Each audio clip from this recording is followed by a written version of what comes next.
Hello दोस्तों, कैसे हो। लास्ट क्लास में हमने डिस्कस किया था कि अगर सॉलिड के टेम्परेचर को हम इंक्रीज करेंगे यानी कि हम उसे हीट सप्लाई करेंगे तो क्या होगा। हमने कंसेप्ट पढ़ा था मेल्टिंग पॉइंट का और लेटेंट हीट ऑफ फ्यूज़न का।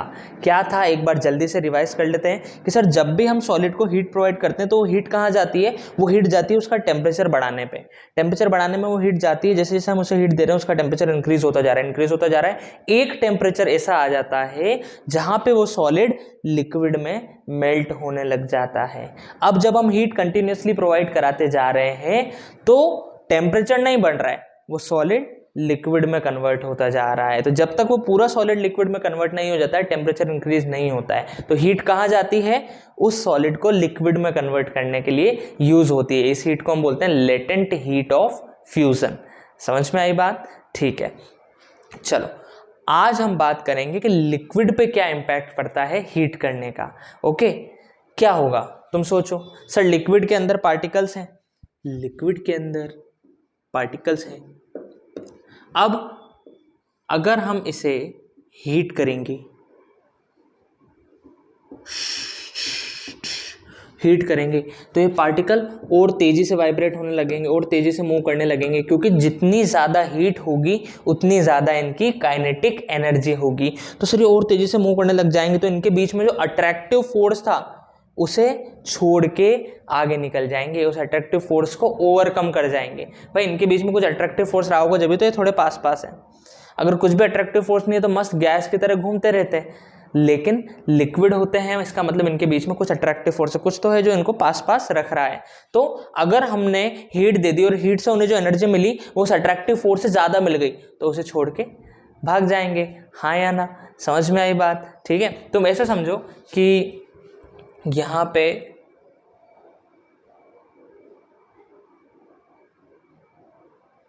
इस बंदे ने, ए ने बी का हाथ पकड़ रखा और उसे जाने नहीं दे रहा है। अब बी के अंदर अभी इतनी ताकत नहीं है कि वो ए का हाथ छुड़ा के भाग जाए, इन दोनों के बीच में अट्रैक्शन है। अब जैसे हमने बी को ग्लूकोज पिलाया, बी के पास पावर आ गई, पावर आ गई तो वो हाथ छुड़ा के भाग गया। सेम कहानी इन पार्टिकल्स के साथ के, एक पार्टिकल दूसरे पार्टिकल को अट्रैक्ट करके रख रहा है। अभी उनके पास एनर्जी नहीं है, हम एनर्जी दे रहे हैं किसकी फॉर्म में, हीट की फॉर्म में, ले एनर्जी ले, ले एनर्जी ले। तो जैसे उसे एनर्जी मिलेगी इतनी कि वो हाथ छुड़ा के भाग जाए तो फिर वो भाग जाएगा। और जैसे वो भागा पार्टिकल्स दूर दूर हो गए, पार्टिकल दूर दूर हो गए, मतलब वो काय में कन्वर्ट हो गया, गैस में कन्वर्ट हो गया। समझ में आई बात? तो सेम कहानी लिक्विड में होती है कि सर सपोज करो वाटर का एग्जांपल ले लेते हैं। अच्छा हाँ, वाटर का एग्जांपल ले लेते हैं कि 0 डिग्री सेल्सियस पे अपना वाटर है ना, आइस से वाटर में कन्वर्ट कर चुके हैं। अब मैं हीट कर रहा हूँ, हीट कर रहा हूँ तो टेम्परेचर बढ़ेगा, टेम्परेचर बढ़ के 10 डिग्री सेल्सियस हो गया। अब हो क्या रहा है, अंदर क्या कहानी चल रही है, सर टेम्परेचर तो बढ़ रहा है पर अंदर ये कहानी चल रही है कि ये जो मॉलिक्यूल्स है तेजी से मूव करने लग जा रहे हैं, उनकी एनर्जी बढ़ती जा रही है, लेकिन अभी इतनी नहीं बढ़ी कि उस अट्रैक्टिव फोर्स से ज्यादा हो गई हो, नहीं। फिर बढ़ा, अब 50 डिग्री सेल्सियस हो गया, अभी और तेजी से मूव कर रहे हैं, लेकिन अभी भी एनर्जी इतनी नहीं बढ़ी जिससे कि वो अट्रैक्टिव फोर्स को ओवरकम कर जाए। फिर हो गया टेम्परेचर 100 डिग्री सेल्सियस, बढ़ के हो गया 100 डिग्री सेल्सियस। अब बहुत तेजी से मूव कर रहे हैं और एनर्जी इतनी बढ़ गई कि उस अट्रैक्टिव फोर्स को वो ओवरकम कर गए, यानी कि वो जो लिक्विड है वो वेपराइज होने लग गया, वेपर की फॉर्म में आने लग गया। समझ में आई बात? तो इसी प्रोसेस को हम बोलते हैं वेपराइजेशन। तो ऐसा टेम्परेचर जिसपे लिक्विड वेपराइज होने लग जाए, ऐसा टेम्परेचर जिसपे लिक्विड बॉयल होने लग जाए, और अच्छी लैंग्वेज में बोलें तो जिसपे लिक्विड बॉयल होने लग जाता है एटमॉस्फेरिक प्रेशर पे, उसे हम बोलते हैं बॉइलिंग पॉइंट। समझ में आई बात? ठीक है, इस बारे में लिखते हैं।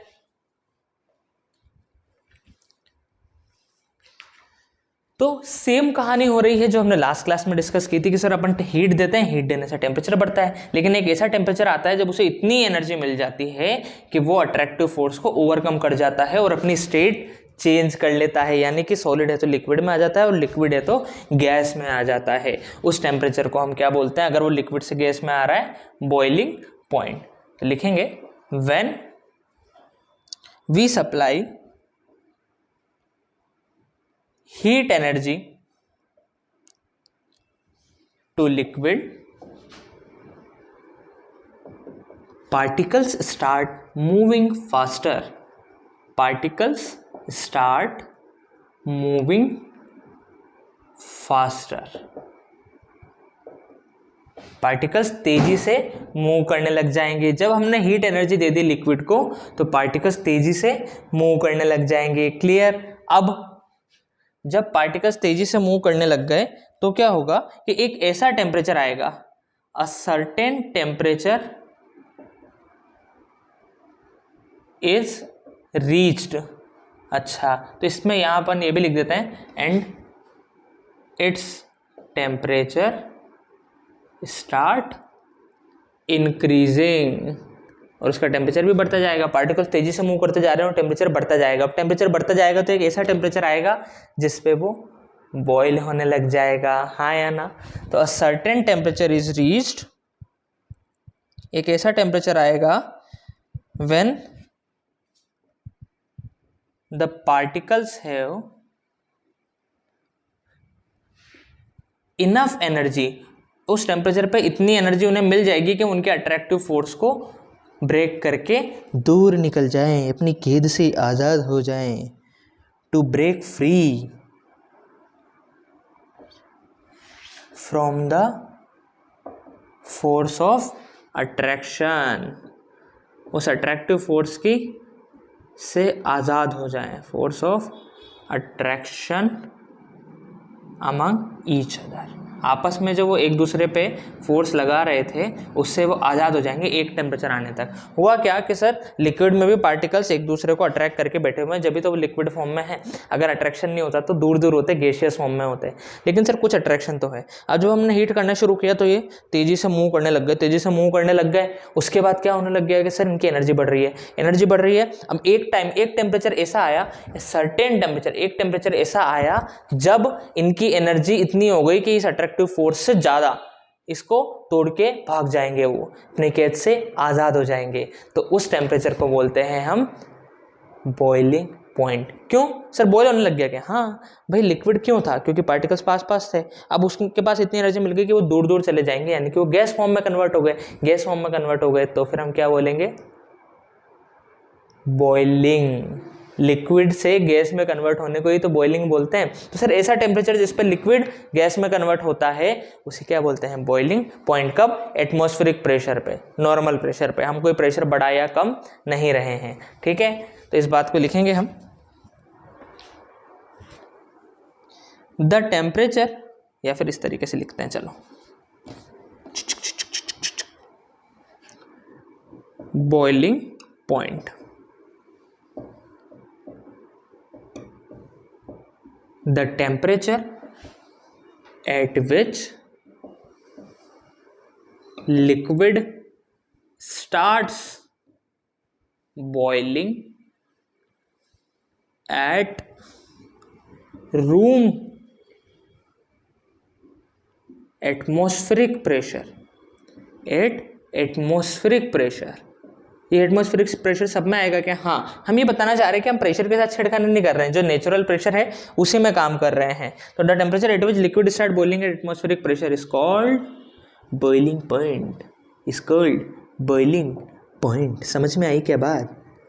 ठीक है, पूरी कहानी समझ में आई कि सर लिक्विड का टेम्परेचर बढ़ रहा है, पार्टिकल्स तेजी से मूव कर रहे हैं, एक टाइम ऐसा है पार्टिकल्स को इतनी एनर्जी मिल गई कि उस अट्रैक्शन फोर्स को तोड़ के भाग जाएंगे, तोड़ के भाग जाएंगे तो सर गैस में कन्वर्ट हो गए, गैस में कन्वर्ट हो गए तो उस टेम्परेचर को हम बोलते हैं बॉइलिंग पॉइंट। समझ में आया? ठीक है, बॉइलिंग पॉइंट क्या है? एक टेम्परेचर ही है जिस पे लिक्विड बॉयल होने लग जाता है, ठीक है। तो नोट कर लो, नोट कर लो। चल आगे बढ़ते हैं। अब बात करते हैं लेटेंट हीट ऑफ वेपराइजेशन की। किसकी बात करेंगी? Latent heat of vaporization. बिल्कुल सेम डेफिनेशन है लेटेंट हीट ऑफ फ्यूजन से, बस वहां पे क्या हो रहा था? सॉलिड से लिक्विड कन्वर्ट हो रहे थे, और यहां क्या होगा? लिक्विड से गैस में कन्वर्ट होगा। बस यही अंतर है, बाकी सब कुछ सेम है कि कितनी हीट 1 kg लिक्विड को दी जाए जिससे कि वो गैस में कन्वर्ट हो जाए विदाउट चेंजिंग इट्स टेम्परेचर। तो वही एग्जांपल ले लेते हैं कि भाई जब मैं लेटेंट हीट ऑफ वेपराइजेशन,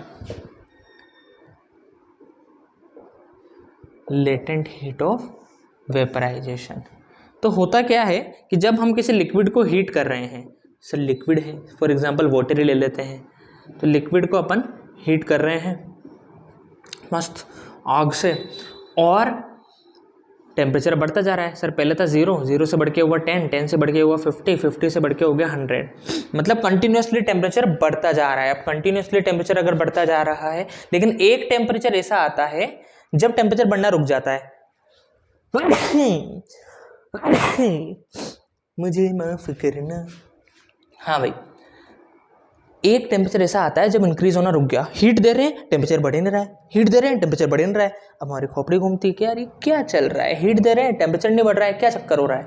फिर हमें समझ में आता है कि अच्छा वो हीट क्या कर रही है, वो हीट इन पार्टिकल्स को इतनी एनर्जी दे रही है कि वो उस फोर्स ऑफ अट्रैक्शन को तोड़ दे और गैस में कन्वर्ट हो जाए। यानी कि वो हीट कहाँ यूज हो रही है, वो हीट यूज हो रही है इस लिक्विड के पार्टिकल्स को गैस में कन्वर्ट कराने में। तो वो हमें नजर नहीं आ रही है, टेम्परेचर तो दिखता हमें अपने थर्मोमीटर में, तो वो छुपी हुई हीट है, इसलिए उसे बोला जाता है लेटेंट। लेटेंट मतलब होता है हिडन, छुपी हुई हीट। तो लेटेंट हीट ऑफ वेपराइजेशन की डेफिनेशन क्या दी उन्होंने कि द अमाउंट ऑफ हीट, कितनी हीट की जरूरत पड़ती है, the amount of heat required to boil. वहां पे क्या कर रहे थे, मेल्ट कर रहे थे, यहाँ पे क्या कर रहे हैं, बॉयल। बॉइलिंग का दूसरा नाम क्या है, वेपराइजेशन। जैसे मेल्टिंग का दूसरा नाम क्या था, फ्यूजन। मेल्टिंग का दूसरा नाम फ्यूजन, बॉइलिंग का दूसरा नाम vaporisation.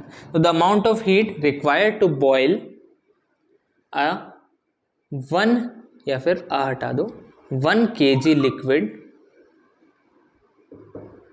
Eight constant temperature. Temperature change नहीं होना चाहिए भाई, एट कॉन्स्टेंट टेम्परेचर, या फिर हम बोलें उसके बॉइलिंग पॉइंट पे, एट इट्स बॉइलिंग पॉइंट। तो तुम या तो एट कॉन्स्टेंट टेम्परेचर बोल सकते हो या फिर एट इट्स बॉइलिंग पॉइंट। हम एट इट्स बॉइलिंग पॉइंट ही बोलते हैं, ज़्यादा बेटर वही है। At its boiling point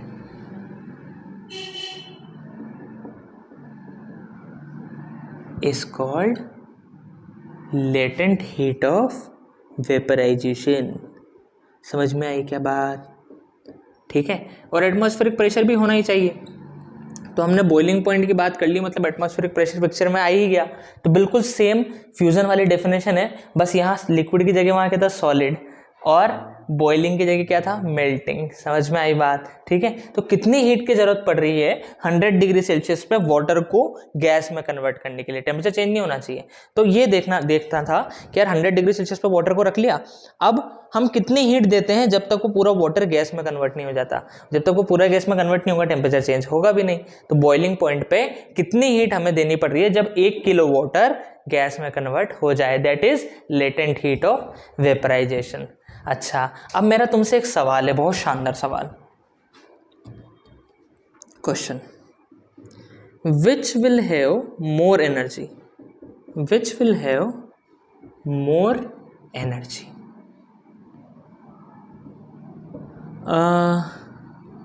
water at 100 degree Celsius और स्टीम। स्टीम क्या है, वाटर की ही गैसियस फॉर्म, ठीक है, भाप 800 डिग्री सेल्सियस।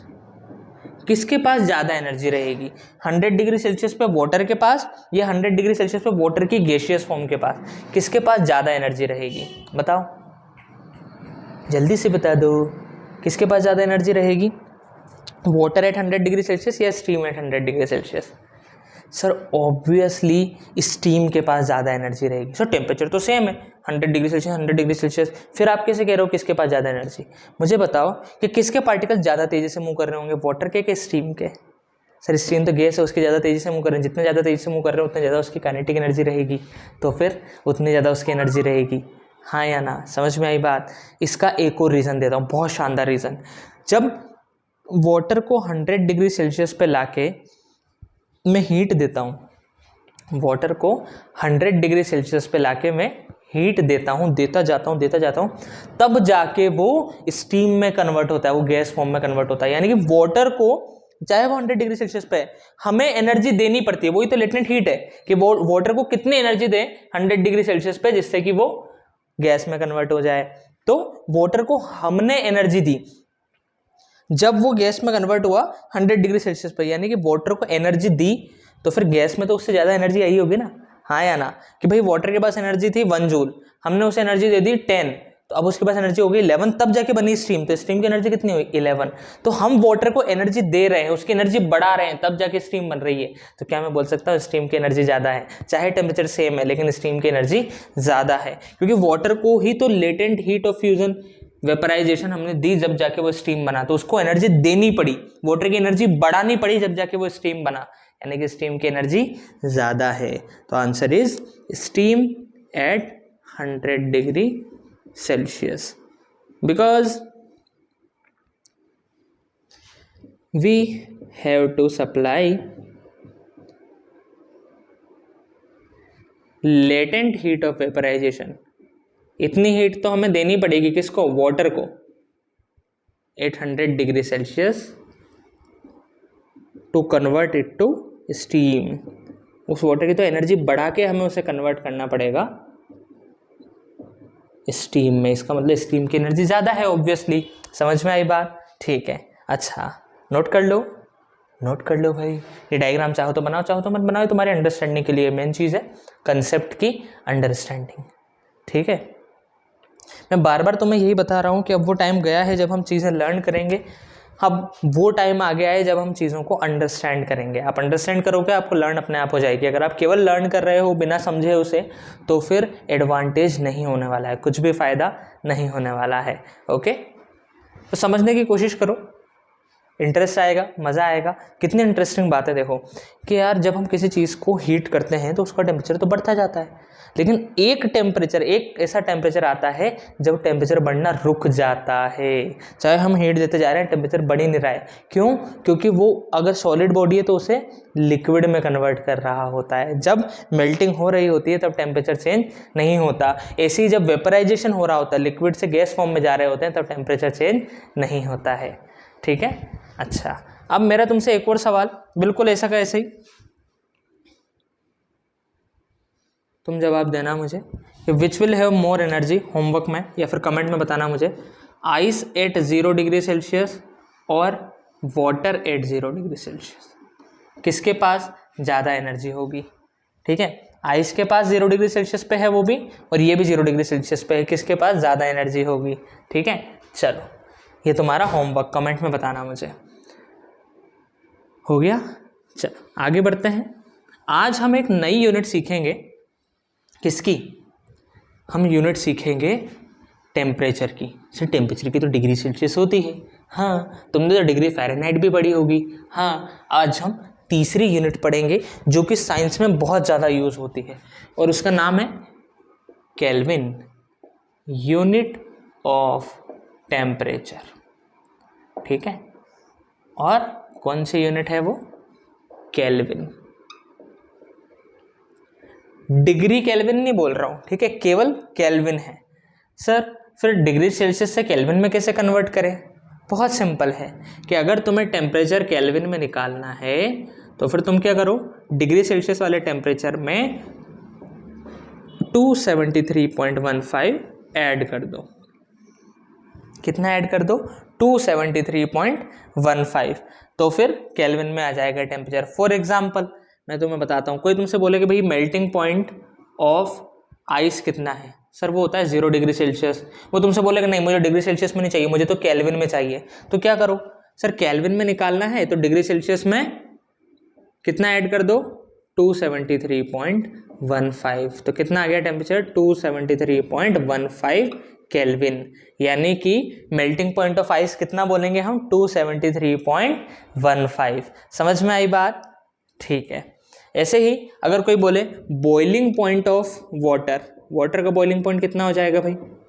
सर वाटर का बॉइलिंग पॉइंट होता है 100 डिग्री सेल्सियस। नहीं मुझे तो केल्विन में बताओ। तो सर 100 में 273.15 ऐड कर देंगे तो कितना आ जाएगा 373.15 केल्विन। ये होता है वाटर का बॉइलिंग पॉइंट केल्विन में। कितना इजी है सर, डिग्री सेल्सियस से केल्विन में कन्वर्ट करना है, 273.15 ऐड कर देंगे तो केल्विन में टेम्परेचर आ जाएगा। समझ में आया? ठीक है, नोट कर लो, नोट कर लो। अब तुम मुझे करके बताओ कि टेम्परेचर है डिग्री सेल्सियस में 250 है ना, 250 degree Celsius. Question, convert it to kelvin, convert it to kelvin. चलो करके बताओ, जल्दी से नोट करो और आंसर बताओ, जल्दी से नोट करो और आंसर बताओ कितना होगा।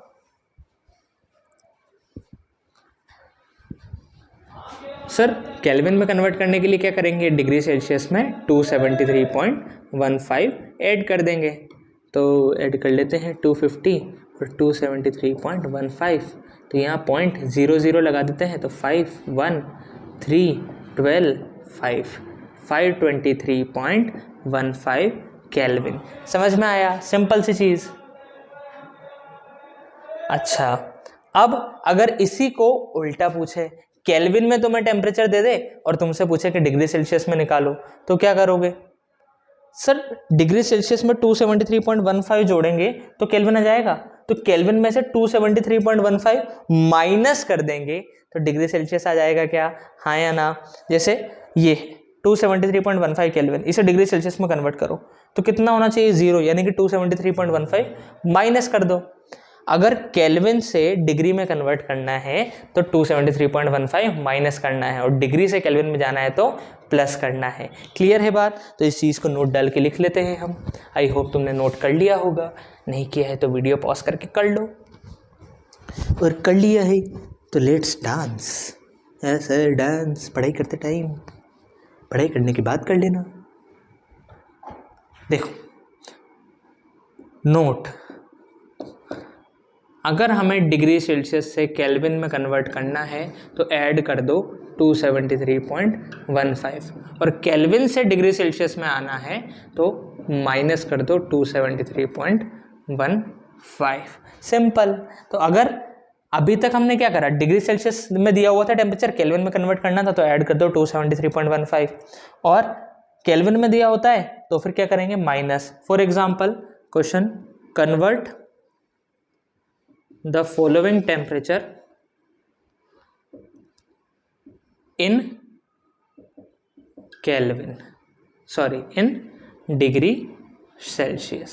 ठीक है, तो पहला टेम्परेचर तुम्हें दे रखा है 350 केल्विन, 350 केल्विन। इसे डिग्री सेल्सियस में कन्वर्ट करके बताओ, जल्दी से कन्वर्ट करके बता दो डिग्री सेल्सियस में।